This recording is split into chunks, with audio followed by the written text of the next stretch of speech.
Teachers எல்லாருக்கும் வணக்கம். நம்ம டெட் எக்ஸாம் உடைய ரிசல்ட் இன்னும் 1 ஆர் 2 டேஸ்ல நம்ம வந்து எதிர்பார்க்கலாம். இப்போ டெட் எக்ஸாம் பத்தின மார்க் பத்தின ஒரு அப்டேட்டும் நம்மளுக்கு கிடைச்சிருக்கு. ஸோ இப்போ வந்து மார்க் கம்மி பண்ணியிருக்காங்க. நிறைய பேர் வந்து பார்த்தோம் அப்படின்னா, எனது வந்து மார்க் வந்து கிளியர் ஆகுற மாதிரி இருக்கு. ஸோ நான் அடுத்த லெவல் எக்ஸாம்க்கு வந்து எப்படி ப்ரிப்பரேஷன் பண்ணணும்? இந்த பேப்பர் 1 அப்படின்னா எஸ்சிடி எக்ஸாம். ஸோ இந்த செகண்ட் கிரேட் டீச்சர். அதே மாதிரி பேப்பர் 2 அப்படின்னா இந்த பிளாக் ரிசோர்ஸ் டீச்சர் எஜுகேஷன் அப்படி இல்லைன்னா யூஜிடிஆர்பி அப்படின்னு சொல்றோம். ஓகேவா? ஸோ இந்த 2 எக்ஸாமுக்கு வந்து பார்த்தீங்கன்னா யார் யாரெல்லாம் எலிஜிபிள். ஸோ நீங்க எலிஜிபிளா இருந்தீங்க அப்படின்னா இதை வந்து என்னென்ன ப்ராசஸ் பண்ணணும் அப்படின்ற மாதிரி ஒரு கம்ப்ளீட் உங்களுக்கு வந்து ஒரு அவுட்லைன் நான் சொல்றேன். ஸோ பேப்பர் 1 இருந்தாலும் பாருங்க, அதே மாதிரி பேப்பர் 2 நீங்க பாஸ் பண்ணியிருந்தாலும் பாருங்க. ஏன்னா இது ரெண்டுமே வந்து பார்த்தீங்கன்னா கம்பைல் பண்ணி கரெக்டாக கொடுத்துருக்கேன். பேப்பர் 1 கிளியர் பண்ணவங்களுக்கு என்னென்ன பண்ணணும், அதே மாதிரி பேப்பர் 2 கிளியர் பண்ணவங்களுக்கும் என்னென்ன பண்ணணும் அப்படின்ற மாதிரி ஒரு டீட்டெயில் அனாலிசிஸ் நான் சொல்லிடுறேன். ஸோ ஃபர்ஸ்ட் வந்து பேப்பர் 1 பேப்பர் 2 இதெல்லாம் காமன் தான் ஏஜ் லிமிட்டை பொறுத்த வரைக்கும். நீங்க ஜென்ரல் கேட்டகரியா இருக்கீங்க அப்படின்னா நீங்க வந்து டெட் எக்ஸாம்ல வந்து 60% 90 மார்க் எடுத்தா பாஸ் அப்படின்ற மாதிரி நீங்க வந்து பேப்பர் 1 இல்லை பேப்பர் 2 பாஸ் பண்ணியிருக்கீங்கன்னா அடுத்த லெவல் எக்ஸாம் ப்ரிப்பரேஷன் பண்ண போறீங்க அப்படின்னா உங்களுக்கு வந்து 53 வயசு வரைக்கும் இந்த நியமன தேர்வை நீங்க எழுதிக்கலாம். இதே ஜெனரல் கேட்டகரியை தவிர்த்து மற்ற கேட்டகரியில் இருக்கிறவங்க வந்து என்ன பண்ணுங்க அப்படின்னா 58 இயர்ஸ் 58 வயசு வரைக்கும் என்ன பண்ணலாம் அப்படின்னா அந்த எக்ஸாமை நீங்க வந்து எழுதலாம். அடுத்தது education qualification. It is very important. இது வந்து தனித்தனியாவே நான் கொடுத்துருக்கேன். இப்போ நீங்க டெட் எக்ஸாம் பேப்பர் 1 பாஸ் பண்ணிருக்கீங்க அப்படின்னா உங்களுக்கான எக்ஸாம் எஸ்ஜிடி. ஓகேவா? ஸோ இது செகண்ட் கிரேட் டீச்சர் அப்படின்னு சொல்லுவாங்க. இந்த எஸ்ஜிடி எக்ஸாமுக்கு தான் நீங்க வந்து ப்ரிப்பேர் பண்ண போறீங்கன்னா உங்களுக்கு என்ன குவாலிஃபிகேஷன்? 12th நீங்க வந்து 45% மார்க் நீங்க எடுத்திருக்கணும் 12வதுல. ஓகேவா? ஸோ இதுல வந்து பார்த்தீங்கன்னா நம்ம எக்ஸாம் அப்பெல்லாம் இருந்தபோது வந்து 1200 மார்க்குக்கு தான் நீங்க எக்ஸாம் எழுதிருப்பீங்க. அந்த 1200 மார்க்ல நீங்க வந்து 45%, தட் மீன்ஸ் 540 மார்க் நீங்க எடுத்திருக்கணும்.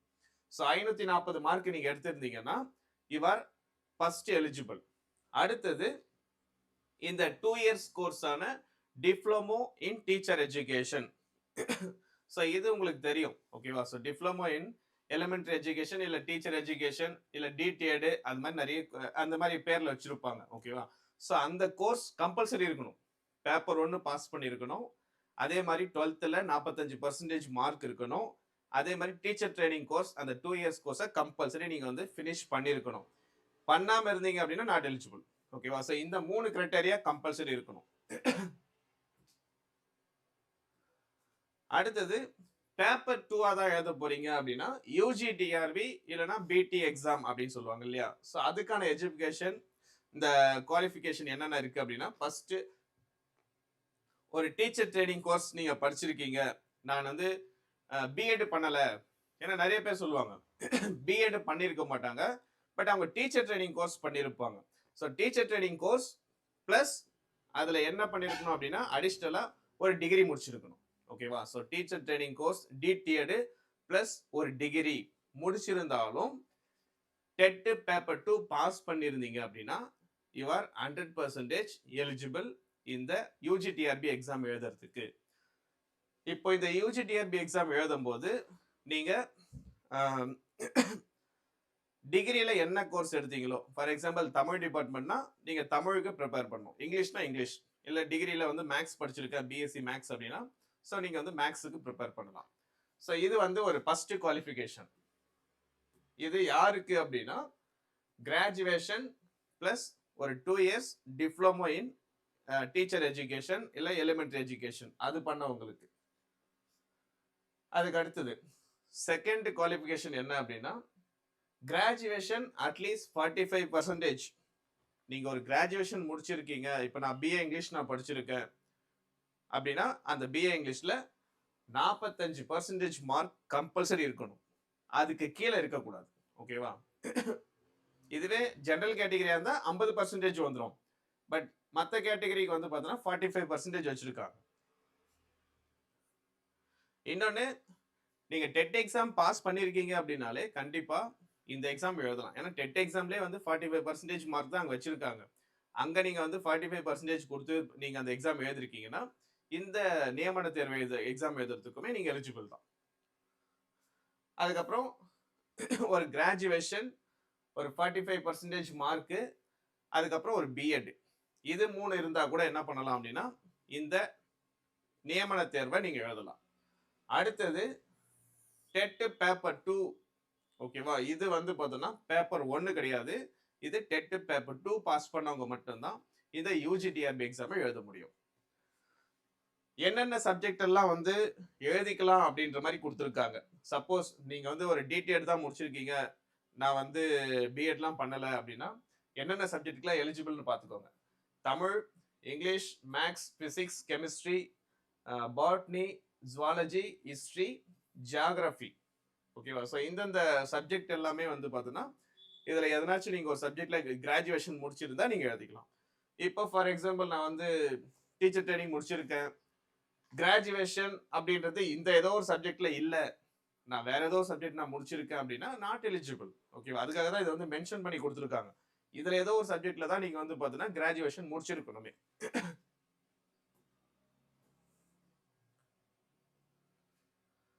அடுத்தது நம்மளுக்கு தேவையான ஒரு சில சர்டிபிகேட்ஸ். இப்போ இது வந்து இது எப்போ தேவைப்படும் அப்படின்னா நீங்க வந்து எக்ஸாமுக்கு அப்ளை பண்ணும்போது தான் தேவைப்படும். பட் இப்போ நான் சொல்லிடுறேன். கம்பல்சரி வந்து பார்த்தீங்கன்னா உங்ககிட்ட வந்து 10th மார்க் ஷீட் இருக்கணும், 12th மார்க் ஷீட் இருக்கணும். அதே மாதிரி யூஜி டிகிரியோடைய மார்க் ஷீட்டு, அதனுடைய கன்சாலிடேட் மார்க் ஷீட்டு, அதுக்கப்புறம் அதனுடைய டிகிரி சர்டிஃபிகேட்டு இல்லை ப்ரொஃபஷனல் சர்டிஃபிகேட்டு, அதுக்கப்புறம் அந்த பிஎட் முடிச்சிருக்கீங்க அப்படின்னா பிஎட் சர்டிஃபிகேட்டு, அதனுடைய ப்ரொஃபஷனல் சர்டிஃபிகேட், அந்த மாதிரி வந்து மார்க் ஷீட்டு, இல்லை டீச்சர் ட்ரைனிங் கோர்ஸ் தான் நீங்கள் வச்சு அப்ளை பண்ண போறீங்கன்னா அந்த டீச்சர் ட்ரைனிங் கோர்ஸோடைய அந்த டிகிரி சர்டிஃபிகேட்டும் எல்லாமே கம்பல்சரி இருக்கணும். ப்ளஸ் டெட்டோடைய சர்டிஃபிகேட் கம்பல்சரி. இந்த டெட்டோடைய சர்டிஃபிகேட் வந்து பார்த்தீங்கன்னா ஒரு சிலர் வெறுத்திருக்க மாட்டாங்க. 2013 பாஸ் பண்ணியிருப்பாங்க, 2017 ஏதோ ஒரு வருஷத்துல பாஸ் பண்ணிருக்கலாம். அந்த டெட் சர்டிஃபிகேட் உங்ககிட்ட இல்லை அப்படின்னா இந்த எக்ஸாமை எழுத முடியாது, ஓகேவா? ஸோ இதுக்கு மேல நீங்க இந்த எக்ஸாம் ரிசல்ட் வரும்போதே இந்த டெட் எக்ஸாமுடைய பாஸ் பண்ணியிருந்தா உங்களுடைய சர்டிஃபிகேட்டை ஒரு 2-3 காப்பி எடுத்து என்ன பண்ணுங்க, நீங்க எங்க சர்டிஃபிகேட் வைப்பீங்களோ அதை பத்திரமா வச்சுக்கோங்க.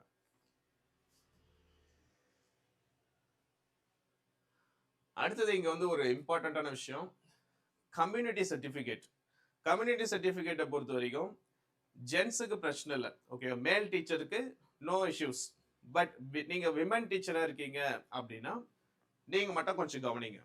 உங்களுடைய கம்யூனிட்டி சர்டிஃபிகேட்ல நீங்க சப்போஸ் மேரேஜ் ஆயிருக்கலாம். ஸோ மேரிட் ஆகி வேற ஒரு பிளேஸ்க்கு நீங்க வந்து போயிருப்பீங்க இல்லையா? ஸோ அதுக்கப்புறம் நீங்க கம்யூனிட்டி சர்டிஃபிகேட் புதுசா நீங்க அப்ளை பண்ணும்போது அந்த கம்யூனிட்டி சர்டிஃபிகேட்ல உங்களுடைய அப்பா பேர் இருக்கணும். அதை வந்து செக் பண்ணிக்கோங்க. உங்களுடைய கம்யூனிட்டி சர்டிஃபிகேட்டு இதுக்கு முன்னாடி அட்டையில இருந்திருக்கும், அதெல்லாம் மாத்திருங்க உடனே, ஓகேவா? ஸோ புதுசா வந்து பார்த்தீங்கன்னா QR கோட் எல்லாம் வச்சு டிஜிட்டலைஸ் பண்ணி நம்ம இ சேவை மையத்தில் அப்ளை பண்ணி வாங்குங்க. புது கம்யூனிட்டி சர்டிஃபிகேட்டை நீங்க வந்து அப்ளை பண்ணி வாங்குங்க. அந்த கம்யூனிட்டி சர்டிஃபிகேட் அப்ளை பண்ணி வாங்கும்போது உங்களுடைய அப்பா பேர் தான் அந்த சர்டிஃபிகேட்ல இருக்கணும். அப்படி இருந்துச்சுன்னா மட்டும்தான் நீங்க என்ன கம்யூனிட்டியில இருக்கீங்களோ, ஃபார் எக்ஸாம்பிள் இப்போ நீங்க பிசி அப்படின்னா அந்த பிசி சர்டிஃபிகேட்டு அப்படின்றது அக்செப்ட் பண்ணிக்குவாங்க. எப்படின்னா அது உங்க அப்பா பேர் இருக்கணும் அந்த கம்யூனிட்டி சர்டிஃபிகேட்ல. இல்லை நீங்க எஸ்சியா இருக்கீங்க அப்படின்னா அந்த எஸ்சியோடைய இந்த ரிசர்வேஷன் உங்களுக்கு தேவைப்படுது அப்படின்னா அந்த கம்யூனிட்டி சர்டிஃபிகேட்ல உங்க அப்பா பேர் இருக்கணும். சப்போஸ் அப்பா பேருக்கு பதிலா ஹஸ்பண்ட் நேம் இருக்கு அப்படின்னா உங்களை வந்து நீங்க என்ன கம்யூனிட்டியா இருந்தாலும், பிசி, எம்பிசி, எஸ்சி, எஸ்டி என்ன கம்யூனிட்டியா இருந்தாலும் you are consider as a general turn, GT only, ஓகேவா? ஸோ ஜெனரல் டர்ன்ல தான் கன்சிடர் பண்ணுவாங்க. இது இம்பார்ட்டண்ட்டான ஒரு விஷயம். இது உங்களுக்கு தெரியும் அப்படின்னா பிரச்சனை இல்லை, தெரியாது எனக்கு இதெல்லாம் புதுசு அப்படின்னா கண்டிப்பா நீங்க தெரிஞ்சுக்க வேண்டிய ஒரு தகவல். அடுத்தது இந்த பிஎஸ்டிஎம் சர்டிஃபிகேட். சப்போஸ் நான் எல்லாமே தமிழ் மீடியத்திலே படிச்சிருக்கேன் அப்படின்னா இந்த பிஎஸ்டிஎம் கிளைம் பண்ணலாம் கண்டிப்பா. இதுல வந்து ஒரு 20% என்ன பண்றாங்க அப்படின்னா ஒரு ரிசர்வேஷன் கொடுக்குறாங்க இந்த பிஎஸ்டிஎம்க்கு. இந்த 20% இந்த ரிசர்வேஷன் பிஎஸ்டிஎம் உங்களுக்கு தேவைப்படுதுன்னா நீங்க என்ன பண்ணணும்? இப்போ பேப்பர் ஒன்று நீங்க அப்ளை பண்றீங்களா? இப்போ பேப்பர் ஒன்று அப்ளை பண்ணும்போது நீங்க என்னென்ன கோர்ஸ் வச்சு அப்ளை பண்ண போறீங்க? டீச்சர் ட்ரைனிங்கா? அப்போ 1ஆவதுல இருந்து 12ஆவது வரைக்கும் நீங்க கம்பல்சரி அந்த தமிழ் சர்டிபிகேட்டை நீங்க வாங்கியிருக்கணும். அது கூடவே டிடிஎட் வைக்கிறீங்கன்னா அந்த டிடிஎடும் நீங்க தமிழ் மீடியத்துல படிச்சிருக்கணும். அந்த சர்டிபிகேட்டும் உங்க கையில இருக்கணும். இல்ல நீங்க கிராஜுவேஷன் வைக்கிறீங்களா? அந்த கிராஜுவேஷன் நீங்க தமிழ்ல முடிச்சிருக்கணும். பிஎட் வைக்க போறீங்களா? பிஎடும் அந்த தமிழ் மீடியத்துல முடிச்சிருக்கணும். இது எல்லாத்துக்குமே முடிச்சிருந்தா மட்டும் போதாது, உங்க கையில அந்த சர்டிபிகேட் கம்பல்சரி இருக்கணும். அப்படி இருந்தா மட்டும்தான் அந்த பிஎஸ்டிஎம் நீங்க கிளைம் பண்ண முடியும். அது இல்லைன்னா கிளைம் பண்ண முடியாது. இதுல இங்கிலீஷ் டிபார்ட்மெண்ட்டுக்கு நாட் எலிஜிபிள் இந்த பிஎஸ்டிஎம். ஓகேவா? ஸோ நீங்க இங்கிலீஷ் டிபார்ட்மெண்ட்டா இருக்கீங்க அப்படின்னா நீங்க அதை வாங்க வேண்டிய அவசியமே இல்லை. 1ஆவதுல இருந்து 12ஆவது வரைக்கும் நீங்க வாங்க வேண்டியதே இல்லை.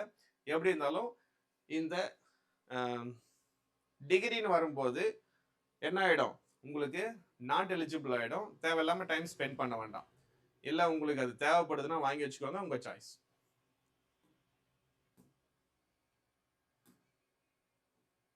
நெக்ஸ்ட் வந்து scheme of examination. Scheme of எக்ஸாமினேஷனை பொறுத்த வரைக்கும் நான் தனித்தனியா சொல்லிடுறேன். ஒன்று வந்து எஸ்சிடி, இன்னொன்று வந்து பார்த்தீங்கன்னா UGTRB. First SCD and UGTRB ரெண்டுத்துக்குமே வந்து காமன். ஸோ இது வந்து ஒரு காமன் சப்ஜெக்டா இருக்கு. ஓகேவா? எதுனா compulsory Tamil eligibility. So compulsory Tamil eligibility அப்படின்றது ஸோ நம்ம வந்து மெஸ்மரைஸ் அகாடமியில புக் வந்து ப்ரொவைட் பண்ணிட்டு இருக்கோம். இன்ட்ரெஸ்டட் வேணும் அப்படின்னா இதை வாங்கி யூஸ் பண்ணுங்க. இதுல வாங்கி யூஸ் பண்ணி எல்லாருமே குவாலிஃபைடா இருக்காங்க. இதுக்கு முன்னாடி யூஜிடிஆர்பி எக்ஸாமா இருக்கட்டும், இதுக்கப்புறம் வந்து பிஜிடிஆர்பி, காலேஜ் டிஆர்பி, ஸோ எல்லா லெவல் எக்ஸாமுக்குமே வந்து பார்த்தோன்னா இந்த கம்பல்சரி எக்ஸாம் தமிழ் எலிஜிபிலிட்டியை நம்ம வந்து ஒரு பிரிஸ்கிரைப் பண்ணி நம்ம ப்ரொவைட் பண்ணிட்டு இருக்கோம் ஒரு புக்கு. இதுல இருந்து கம்பல்சரி நீங்க என்ன பண்ணணும் அப்படின்னா 20 மார்க் எடுக்கணும். இது வேணும் அப்படின்னா வேணா என்னை கான்டாக்ட் பண்ணி ஆர்டர் பண்ணிக்கோங்க. ஸோ தமிழ் எலிஜிபிலிட்டியில உங்களுக்கு வந்து 30 கொஸ்டின்ஸ் கேட்பாங்க. 30 மினிட்ஸ். அன்னைக்கு நடக்க போற எக்ஸாம்லேயே வந்து பார்த்தீங்கன்னா எக்ஸ்ட்ரா ஒரு அரை மணி நேரம் கொடுக்க போறாங்க. இது தனியா அது தனியாலாம் நடக்காது. இதுலேயே வந்து எக்ஸ்ட்ரா ஒரு 30 மினிட்ஸ் கொடுத்து 30 எம்சிக்யூ கொடுப்பாங்க. அந்த 30 எம்சிக்யூவில் நீங்கள் என்ன பண்ணணும் அப்படின்னா ஒரு 20 மார்க் எடுத்துடணும். அப்படி நீங்கள் 20 மார்க் எடுத்துட்டீங்க அப்படின்னா உங்களுடைய அடுத்த மேஜர் அது வந்து திருத்துவாங்க. அப்படி இல்லைன்னா இங்கவே யுவர் டிஸ்குவாலிஃபைடு அப்படின்னு சொல்லிட்டு போட்டுருவாங்க. உங்களுடைய மார்க்கே என்ன பண்ண மாட்டாங்க அப்படின்னா வேல்யூவேட்டே பண்ண மாட்டாங்க. உங்க பேப்பருடைய ரிசல்ட்டுமே வராது. ஓகேவா? ஸோ இது இம்பார்ட்டன்ட். இது எஸ்சிடி எக்ஸாமா பேப்பர் 1ஆ இருக்கட்டும், பேப்பர் 2ஆ இருக்கட்டும், ரெண்டுத்துக்குமே இது வந்து காமன்.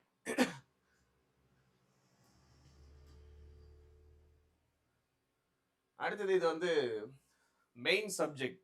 இது வந்து பேப்பர் 2க்கு. ஓகேவா? யூஜிடிஆர்பி எக்ஸாம் நீங்க எழுத போறீங்கன்னா உங்களுக்கான இது ஸ்கீம் ஆஃப் எக்ஸாம்.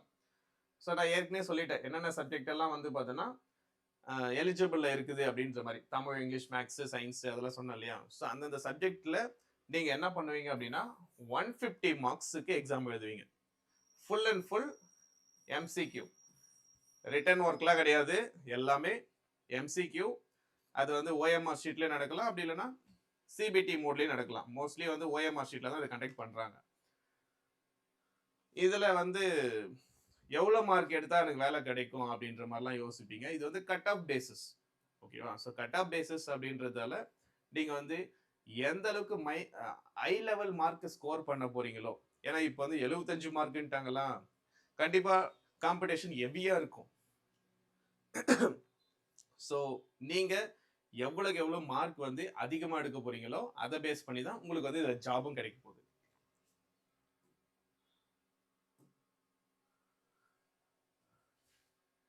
சப்போஸ் நீங்க வந்து யூஜிடிஆர்பி எக்ஸாம் இங்கிலீஷ் டிபார்ட்மெண்ட்டா இருக்கீங்க, நான் இங்கிலீஷ் டிபார்ட்மெண்ட்ல நான் வந்து இந்த எக்ஸாம் ப்ரிப்பரேஷன் பண்ணிக்கிட்டு இருக்கிறேன் அப்படின்னா உங்களுக்கு நம்ம மெஸ்மரைஸ் அகாடமியில புக்ஸ் அவைலபிளா இருக்கு. ஓகேவா? ஸோ அந்த புக்ஸ் டீட்டெயில் மட்டும் நான் சொல்லிடுறேன் சின்னதா. ஸ்டடி மெட்டீரியல் நம்ம வந்து இப்போ ப்ரொவைட் பண்ணிட்டு இருக்கோம். ஸோ புக்காக தான் இருக்கும் உங்களுக்கு வந்து. ஸோ இந்த மாதிரி வந்து பார்த்தீங்கன்னா ஸ்டடி மெட்டீரியல் ஸோ உங்களுக்கு வந்து இந்த மாதிரி புக்ஸாவே நம்ம வந்து பிரிண்ட் பண்ணி கொடுக்குறோம். ப்ரைஸ் பொறுத்த வரைக்கும் உங்களுக்கு வந்து 5000 வரும். இதில் என்னென்னலாம் வந்து உங்களுக்கு கிடைக்கும் அப்படின்னா, ஒன்று 10 யூனிட்டுக்கான புக்ஸ் கொடுத்துருவோம். மொத்தம் 10 புக் வரும். ஒவ்வொரு யூனிட்டுக்கும் ஒரு புக்ஸ் கொடுத்துருவேன். ப்ளஸ் வந்து ஒரு தமிழ் எலிஜிபிலிட்டி இது கம்பல்சரி ஆகி இருக்கிறதால இதை நான் என்ன பண்ணிடுறேன் அப்படின்னா உங்களுக்கு நான் கொடுத்துட்றேன். ஒரு எம்சிக்யூ புக்கு நீங்கள் ப்ராக்டிஸ் பண்ணுறதுக்கு. ஸோ இதுதான் வந்து பார்த்தீங்கன்னா எம்சிக்யூ புக். இது தனியாக வேணாலும் வாங்கிக்கலாம். இல்லை நீங்கள் மொத்தமாக ஆர்டர் பண்ணும்போது இது வந்து நம்ம அகாடமிலே நான் வந்து பார்த்தீங்கன்னா என்ன பண்ணிடுவேன் கொடுத்துருவேன் நான். ஸோ இது உங்களுக்கு தேவைப்படுது அப்படின்னா இங்கே என்னுடைய ஃபோன் நம்பர் கொடுத்துருக்கேன். வாட்ஸ்அப் மூலயமா நீங்கள் வந்து இந்த புக்கை ஆர்டர் பண்ணலாம். அப்படி இல்லைன்னா என்னை கான்டாக்ட் பண்ணி புக் ஆர்டர் பண்ணுறது எப்படின்னு கூட கேட்டு கூட நீங்கள் ஆர்டர் பண்ணிக்கலாம். அடுத்தது நீங்கள் எஸ்ஜிடி எக்ஸாம் தான் ப்ரிப்பரேஷன் பண்ண போறீங்க. டெட் பேப்பர் 1 பாஸ் பண்ணிட்டு அடுத்த லெவல் எக்ஸாம் ப்ரிப்பரேஷன் பண்ண போறீங்கன்னா உங்களுக்கு ஒன்றும் இல்லை 1 to 10th தான் சிலபஸ். ஓகேவா? இது வந்து ஸ்கூல் லெவலில் தான் நடக்கும். பேப்பர் 2 அப்படின்னா காலேஜ் லெவலில் நடக்கும். இதில் நீங்கள் அந்த 5 சப்ஜெக்டும் படிக்கிற மாதிரி இருக்கும். Tamil, English, maths, science, social science. இந்த 5 சப்ஜெக்ட்ல இருந்தும் 30 மார்க்ஸ் வந்து பார்த்தீங்கன்னா உங்களுக்கு வந்து கேட்பாங்க. 1 to 10th கம்ப்ளீட்டாக நீங்கள் வந்து பார்த்தீங்கன்னா ப்ரிப்பரேஷன் பண்ணுற மாதிரி இருக்கும்.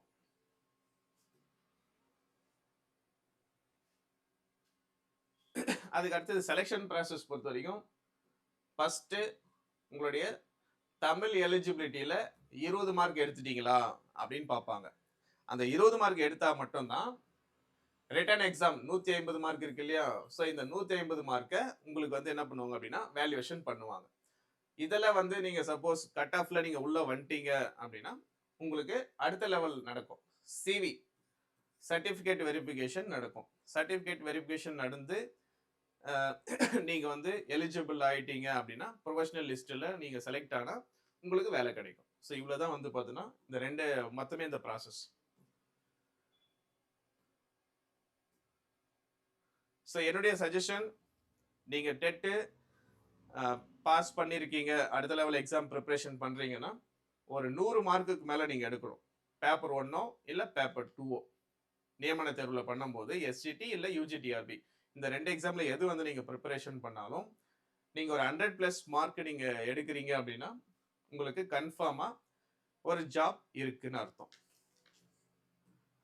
ஸோ லாஸ்ட் இயர் வந்து என்ன பண்ணாங்க அப்படின்னா லாஸ்ட் இயர் இதுக்கு முன்னாடி லாஸ்ட் டைம் வந்து இந்த 2 எக்ஸாமே நடந்தது. ஆக்சுவலாக ஃபஸ்ட்டு யூஜிடிஆர்பி தான் கால்ஃபர் பண்ணாங்க. இப்போ நம்மளுக்கு ஆனுவல் பிளானர்ல எஸ்ஜிடி எக்ஸாம்ன்ற ஒரு விஷயமே இல்லையே அப்படின்னு நீங்கள் யோசிக்கலாம். ஆனால் லாஸ்ட் டைம் என்ன பண்ணாங்க அப்படின்னா ஃபஸ்ட்டு வந்து டெட் பேப்பர் 2 பாஸ் பண்ணவங்களுக்கான எக்ஸாம் தான் ஃபஸ்ட்டு நடந்தது. யூஜிடிஆர்பி எக்ஸாம் ஃபஸ்ட்டு நடந்தது.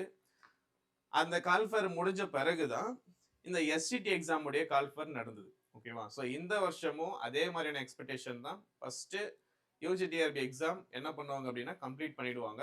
அதுக்கப்புறம் எஸ்ஜிடி எக்ஸாமுடைய கால்ஃபர் கண்டிப்பாக இருக்கும். ஸோ 2 எக்ஸாமுக்கும் யார் யாரெல்லாம் தகுதியாக இருக்கீங்களோ அவங்க எல்லாருமே இந்த எக்ஸாமுக்கு ப்ரிப்பேர் ஆகலாம். படிக்கிறதுக்கு முன்னாடி இது மாதிரி ஒரு சிலபஸை உங்கள் கையில் எடுத்து வச்சுக்கோங்க. நீங்கள் யூஜிடிஆர்பி எக்ஸாம் ப்ரிப்பேர் பண்ண போறீங்கன்னா ஃபஸ்ட்டு என்ன பண்ணுங்க, இந்த சிலபஸை உங்கள் கையில் வச்சுக்கோங்க. சிலபஸ் கையில் இருந்தால் மட்டும்தான் நம்மளுக்கு படிக்கணும் அப்படின்ற ஒரு விஷயமே நம்மளுக்கு அடுத்த ப்ராசஸ் ஸ்டார்ட் ஆகுமே. ஸோ வேறு எதனா உங்களுக்கு டவுட் இருக்குது இல்லை புக் எதனா ஆர்டர் பண்ணணும் அப்படின்னா டிஸ்கிரிப்ஷனில் என் நம்பர் இருக்கும், என்னை கான்டாக்ட் பண்ணுங்கள். தேங்க்யூ.